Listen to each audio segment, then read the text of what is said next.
You deserve salespeople that produce. At Sales Drive, they help companies perfect the salesperson hiring process, so you never hire a bad salesperson again. Successful salespeople share 3 non-teachable personality traits: a need for achievement, competitiveness, and optimism. Collectively, these 3 traits are referred to as drive. All of the products and services have been designed with an intense focus on drive. The Drive Test. It was designed for one thing: identifying hunter salespeople. Stop being frustrated with your sales hires. Stop being burned by people that sell themselves onto your sales team and then have a lackluster performance. Say yes to Sales Drive, the sales personality assessment your team needs. Go to salesdrive.info and request your free trial. Again, that's salesdrive.info. Click on the link to request a free trial. Say no to underperforming salespeople. Say yes to Sales Drive. salesdrive.info. Hey, Nice Guys community. This is Doug Sandler. I'm the normal host of the Nice Guys on Business podcast. Today, we have a special host that is sitting in. His name is Reed Rinaldi. We're working with Reed. He's going to be hosting one of our other shows, the Biz Wiz podcast. And we thought we'd have him sit in on an episode today here on the Nice Guys on Business. Enjoy this episode with Reed Rinaldi hosting with our special guest today on the Nice Guys on Business podcast. When a relationship is broken, one of the most difficult things is to be able to come back and talk face to face, because there's so much hurt and there's so much wounding, and you still wind up fighting and you don't reconcile. But I feel when you can write in a letter what you like about that person, what you love about that person, that you've missed the relationship, that you were sorry that they disagreed, can we start again? I believe you can maybe crack a door open that has been slammed shut for years. Dear Mr. Vernon, we accept the fact that we had to sacrifice a whole Saturday in detention for whatever it is we did wrong, but we think you're crazy to make us write an essay telling you who we think we are. You see us as you want to see us, in the simplest terms, in the most convenient definitions. But what we found out is that each one of us is the Nice Guys on Business. Go from where you are now to where you could be. Get expert tips to grow your business, to be more productive and more efficient, whether you're trying to build influence, grow your community, or make it rain. Best-selling author of Nice Guys Finish First, Doug Sandler, can lead the way. The Nice Guys on Business is produced by Turnkey Podcast Productions. Now, here's your host, Doug Sandler. Debi Ronca is President of Sequoia Coaching, a certified life coach, speaker, and DISC profile trainer with the John Maxwell team. She is also the author of The Family Letter: How to Intentionally Develop a Culture of Honor, Encouragement, and Value with Your Loved Ones, a bestseller in 9 relationship and parenting categories. Ronca wants to start a global movement so other families can also benefit from the Family Letter. We're going to talk about this today with Debi. Debi, welcome to the show. Thank you so much for coming on. You are welcome, and thank you, Reed, for having me. Of course. So, Debi, for a lot of our listeners that might not know what a family letter is, could you go ahead and tell them what the impact of a family letter is and really what they could get out of it?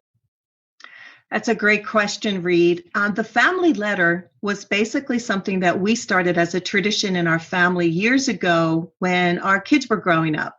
We had the intention of teaching them how to use their words, to be encouragers, to be able to use their words to bless another person. And, sometimes it's really hard for kids, especially, to verbalize. They feel a little embarrassed or uncomfortable. So we found that using a letter was the safe way to go. That's great.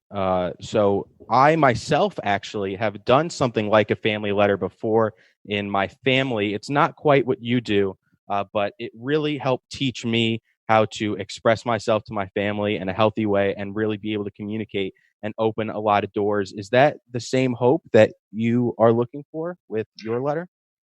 Absolutely. The whole intent really is to let the other person know why they're loved, valued, and celebrated.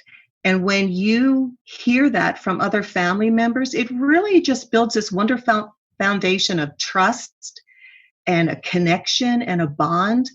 And Reed, what we did specifically is we made it a tradition on our birthdays. we thought, why not? The birthday is the day everyone is celebrated, right? So why not let that be the day that we receive this letter?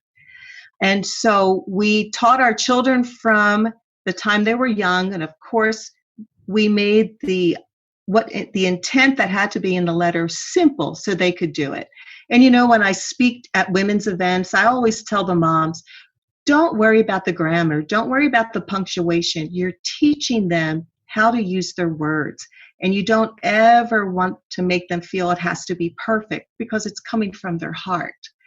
And of course, as our family grew, and I'll say, Reed, we've been doing this now for over 30 years. Wow. And after 30 years, our children, 38, 37, and 35, they still want their letters. I mean, it is a big tradition in our house. I love that. I love that. That's fantastic. Could you dive a little deeper into the content of these family letters? Absolutely. Well, like in the beginning, we make it really simple for the kids because we want them to write. So you need to not just tell the person you love them, but why. Because when you specifically say why, it goes deeper. It's just not the cliche, I love you, but when you hear why. And then you want to celebrate their gifts and talents. You want to recognize any celebrations in their life. And of course, as we got older, we expanded that. So, of course, you're reflecting on the past year of this person's life on their birthday. And, everybody walks through a dark time, a trial, a difficulty. And we write about that in the letter.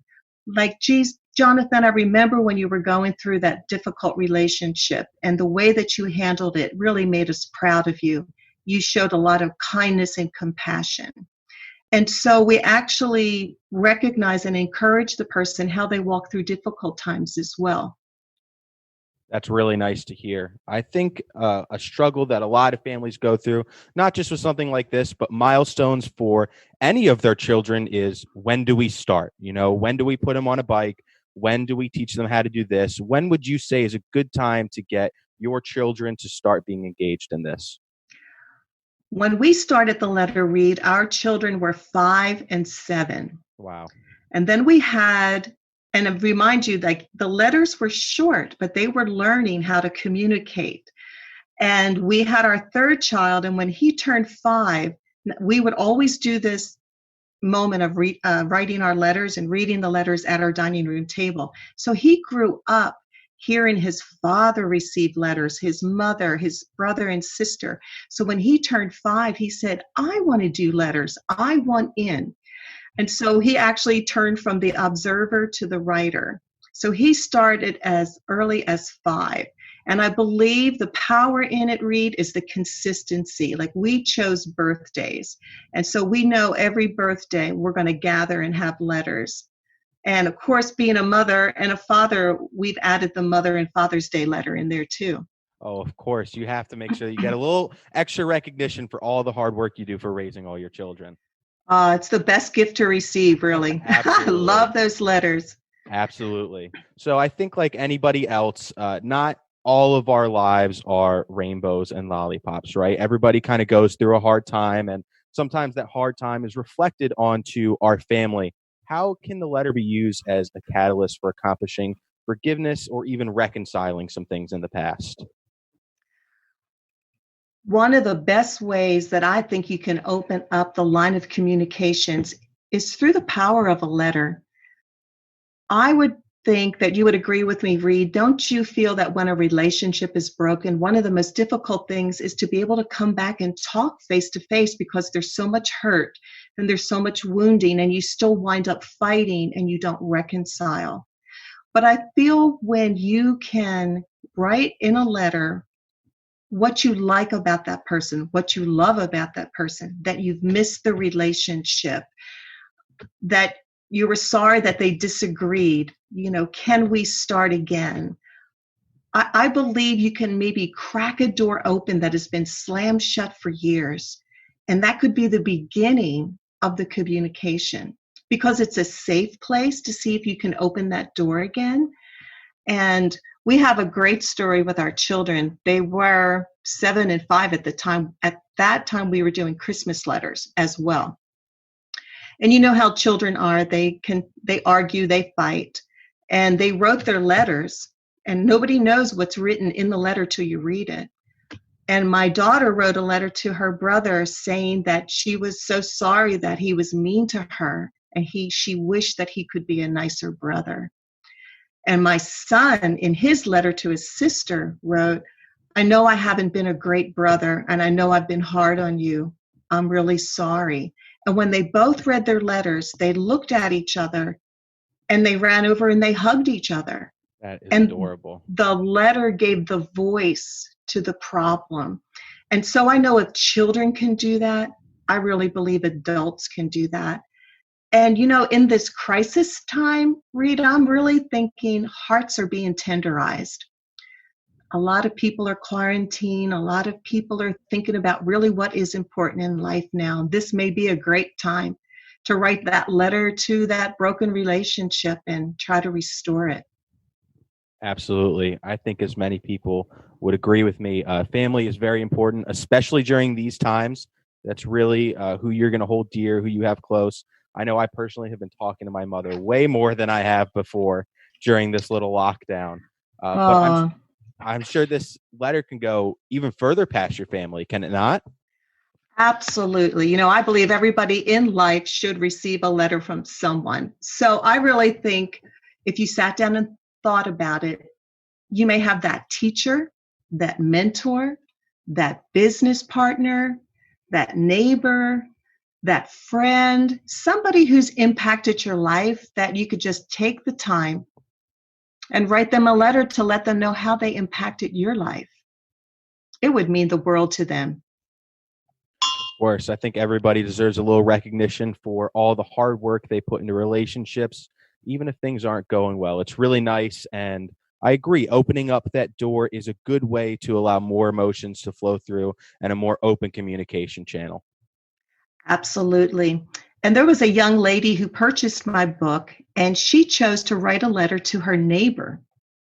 She felt like she just wanted to let her know that she was a great neighbor, and she really liked how she took care of her lawn. It was just very simple, but it was filled with words of affirmation. And she put the letter in her mailbox, and this neighbor found the letter, and she told this reader, you had no idea what that letter meant to me. I needed to hear those words. I was having a really bad week. And so I've taken your letter and I've taped it on the mirror in my bathroom so I could see it every day and be reminded that I'm valued. That is an incredible story. Do you get your readers writing a lot of letters to you about how your book has impacted them? Absolutely. I started a family letter Facebook page for those who have read the book so that they could come on and share what they have done. I've had one young lady, she just remarried, had a blended family, and she said, we decided to do the birthday letters. And in the beginning, she said it felt a little awkward because we have two families coming together. How was this going to work? But when they got through reading the letters, she said, Debbie, they loved it, and they want to know whose birthday is next. They want to do this again. So it literally brought a blended family together over the power of a written letter. It's really powerful. That's very nice to hear, especially as someone coming from two blended families. Both my parents are remarried. It's very great to hear that. I'm looking through your information here, and I noticed that you speak about legacy letters. Can you tell our listeners a little about what a legacy letter is? Absolutely. To me, the legacy letter all comes down to the grandparents. You know, I believe grandparents have such a unique purpose in the lives of their grandchildren. I believe parents are busy and the grandparents are the observers. And we can tend to see a little bit more what's going on in our grandchildren's lives because we're observing more. We're not down in that nitty-gritty. And so when a grandparent takes that time to write what they see in their grandchildren, their characteristics, their sense of humor, their values, what they love about them, why they're proud, it will mean the world to that grandchild. And they will have letters, legacy letters from their grandparents.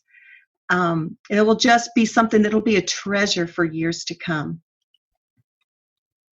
That's great. I think as somebody who has been instilled with a lot of values from their grandparents, being able to receive something hard and in your hand of that confirmation of your value is very important, is it not?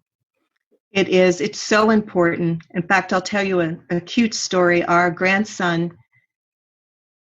he's 7 years old, and he said, "Nana, my birthday is next week. What do you think I want for my birthday?" And I said, "What would you like, Kellen?" And he said, "I want letters."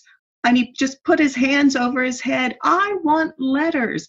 He's been watching his mom and dad get letters. He sat around our dining room table, and now he wants in. And so we all wrote him letters. It was his first time. It's exciting. It's just so exciting. What was your inspiration to start writing these letters, and then what made you feel like you should put it in a book to share it with people? You know, the inspiration came just from growing up in a family where I knew I was loved, but I think the generation of my parents showed how they loved you by the way they provided. You know, they made sure you had meals and a home to live in and an education. But those words, those needed words to be spoken into your life, into your heart, of affirmation, praise, and value, they weren't there, not because they probably didn't feel them, they just did not know how to verbalize them. And so I have a core belief that everyone has a deep longing to be known, loved, valued, and celebrated. And I wanted my children to have a different culture in that home where that was more of the norm for them. And so that's why we started the letters, and we will continue to do these the rest of our lives. And really the genesis of writing the book was interesting because I was speaking at a ladies' retreat about the power of our words, and I was sharing with the women some of the letters that we use as an example of what we did in our family. And after I got done speaking, everyone just wanted to hear about the letters. Tell us more. How can we do this? We want to impact our family too.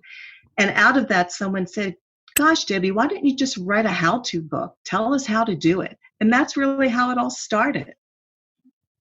I love that. And listeners out there, if you would like to buy your own copy of Debbie's book, you can order that on Amazon. Or if you'd like a signed copy of it, you can go to DebiRonca.com. That is DebiRonca.com and get yourself a signed copy. Debbie, thank you so much. We appreciate all your input, and I know a lot of listeners and myself will take this to heart. Thank you, Reed. I appreciate being here, and it was wonderful having this conversation. Thank you so much, Debbie. For Doug, Strickland, the Nice Guys on Business podcast, I'm Steve O'Brien.